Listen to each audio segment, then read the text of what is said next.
Assalamu alaikum. Le matin se levait sur Paris, et dans un petit appartement du 19e arrondissement, une jeune femme, Yasmine, se préparait pour sa journée. Elle avait 25 ans, un sourire lumineux et une énergie qui lui permettait d'affronter chaque obstacle avec détermination. Yasmine avait grandi en France, dans une famille musulmane, mais elle savait que sa foi et son identité musulmane étaient souvent perçues sous un jour différent de celui qu'elle avait vécu au quotidien. La religion musulmane, bien que profondément enracinée dans l'histoire de la France depuis plusieurs siècles, avait évolué de manière complexe et parfois conflictuelle avec la société française. Yasmine vivait dans un monde où l'islam était parfois perçu à travers un prisme de méfiance et de malentendus. Pourtant, pour elle, l'islam était un guide précieux, une voie de paix intérieure. Ses parents, immigrés du Maghreb, lui avaient transmis une foi solide, mais aussi une volonté de réussir dans ce pays qu'ils avaient choisi pour construire une vie meilleure. Yasmine savait que l'islam, comme toute autre religion, pouvait coexister avec les valeurs républicaines françaises, mais elle avait parfois l'impression que la société ne le comprenait pas. Dans son quartier, la mosquée était un lieu de rassemblement. Tous les vendredis, elle s'y rendait avec sa mère pour la prière. La mosquée était pleine, pas seulement de personnes âgées, comme certains pourraient l'imaginer, mais aussi de jeunes, de femmes, de familles entières. Chaque vendredi, les prieurs venaient, non seulement pour prier, mais aussi pour discuter, échanger et partager leurs préoccupations. L'islam en France n'était pas une religion qui se cachait, elle se manifestait à travers ces petites mosquées et ces espaces communautaires où les gens se retrouvaient pour se soutenir les uns les autres. L'islam en France avait une histoire longue et complexe. Depuis la première vague d'immigration des travailleurs maghrébins dans les années 1960, jusqu'à la présence croissante des jeunes générations musulmanes dans toutes les sphères de la société, la foi musulmane était devenue une partie intégrante du paysage français. Aujourd'hui, environ 10% de la population française est musulmane, et le nombre de musulmans pratiquants ne cesse de croître. Mais cette croissance n'était pas seulement démographique, il y avait également un renouveau spirituel qui se manifestait dans des pratiques plus profondes et plus réfléchies. Yasmine faisait partie de cette nouvelle génération de musulmans français, une génération qui ne se contentait pas seulement de suivre la tradition, mais qui cherchait à comprendre et à intégrer les principes de l'islam dans son quotidien. Pour elle, l'islam était une réponse aux défis modernes de la société, une manière de concilier les exigences spirituelles et les réalités du monde d'aujourd'hui. Dans son groupe d'amis, l'islam occupait une place centrale. Zainab, sa meilleure amie, était passionnée par l'étude des textes religieux et des hadiths. Chaque week-end, elle se retrouvait dans un café parisien, entourée de livres et de carnets, pour discuter des enseignements du Coran et de la manière de les appliquer à leur vie moderne.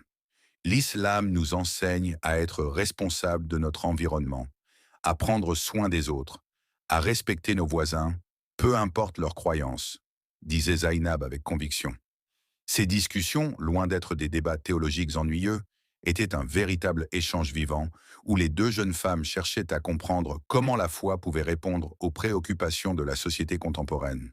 Mais la situation n'était pas toujours aussi simple. À chaque nouvelle actualité, Yasmine sentait parfois la pression de devoir se justifier.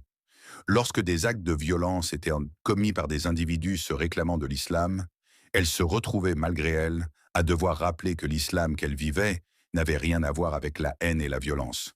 Ce n'est pas ça l'islam, se répétait-elle souvent. Mais elle comprenait aussi que la perception de l'islam en France était marquée par un héritage d'incompréhension, d'ignorance et parfois de peur. Lors d'un dîner chez des amis, un sujet vint sur le tapis, la place des musulmans en France. Pourquoi y a-t-il tant de tensions? Zreigne demanda à un de ses amis. Yasmine prit une profonde inspiration avant de répondre. L'islam en France est un mélange complexe de culture, de politique et de religion. Il y a une méconnaissance de la foi elle-même et souvent des stéréotypes sont véhiculés. Mais l'islam, pour beaucoup d'entre nous, est une pratique de paix, d'amour et de respect. Ce n'est pas un obstacle à notre intégration, c'est une part de notre identité. Elle se rendait bien compte que son discours était loin de faire l'unanimité. Certains dans la salle restèrent silencieux, d'autres secouèrent la tête. Mais Yasmine savait que le dialogue était nécessaire, même s'il était difficile. C'était ainsi qu'elle contribuait, à son échelle, à faire changer les perceptions. L'une des choses que Yasmine appréciait le plus dans sa foi, c'était la dimension spirituelle profonde qu'elle pouvait y trouver. Tous les jours, elle faisait une pause dans sa journée pour prier. Chaque prière était un moment de recentrage, une occasion de se reconnecter avec Dieu et de se rappeler l'importance de la patience, de la gratitude et de la tolérance. L'islam ne se limite pas au rituel, il s'agit aussi de l'éthique, de la manière dont on vit chaque moment, disait-elle souvent à ses amis non musulmans. En grandissant, elle comprit aussi que les défis étaient inévitables. Les musulmans en France se retrouvaient souvent pris dans un tiraillement entre leur tradition et la société française, entre leur identité religieuse et les attentes de l'Occident. Mais elle savait aussi que cette tension était une occasion de grandir, d'apprendre à vivre sa foi tout en s'intégrant dans une société pluraliste. Elle observa que de plus en plus de jeunes musulmans prenaient cette tâche à cœur. L'islam était pour eux une foi vivante, non une religion figée dans le passé, mais une force dynamique qui guidait leurs actions et leurs décisions. L'aspect de la charité en islam avait aussi pris une place centrale dans la vie de Yasmine. Lors des périodes de Ramadan, elle et sa famille faisaient de grandes collectes de fonds pour les démunis, tant en France qu'à l'étranger.